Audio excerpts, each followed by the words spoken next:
ब्रह्म मुहूर्त के रहस्य के साथ एक ऐसी ध्यान की विधि बताएंगे जिससे अगर कोई 21 दिन अपनाता है तो वो अपने सपनों को साकार कर सकते हैं। उसे ब्रह्मांड की शक्तियों की विशेष मदद मिलने लगती है। इसके साथ ही वो व्यक्ति स्थिर और बुद्धिमान बन जाता है। तो चलिए मैं आपको वो कथा सुनाता हूँ। एक समय की बात है, नारद जी जब आकाश मार्ग से होते हुए जा रहे थे, तभी रास्ते में उनको इंद्र देवता मिले।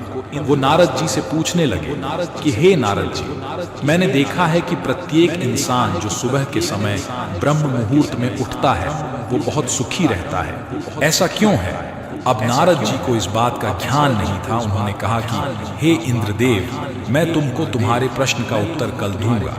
और वहां से सीधा पहुंचे भगवान श्री कृष्ण की नगरी वृंदावन।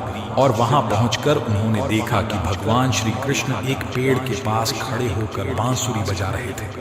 जैसे ही नारद जी श्री कृष्ण के पास पहुंचे, श्री कृष्ण ने बांसुरी बजाना बंद कर दिया और नारद जी से बोले, हे नारद जी, आप बड़े चिंतित दिखाई पड़ रहे हैं, आपको किस बात की चिंता है? तब देवर्षि नारद जी से बोले, हे भगवान, आज मैं आकाश मार्ग से होता हुआ वैकुंठ लोक की तरफ जा रहा था।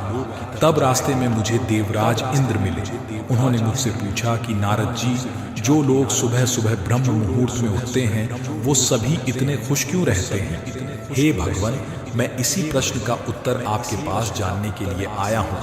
तब भगवान श्री कृष्ण कहते हैं, हे नारद, वाकई में इंद्रदेव ने आपसे यह प्रश्न पूछकर समस्त मानव जाति का कल्याण किया है। कलयुग के मानव के लिए यह प्रश्न इतना महत्वपूर्ण है जैसे उसके शरीर में बसी हुई उसकी जान है। देवर्षि नारद, अगर पूरी कहानी सुननी हो तो कमेंट करें।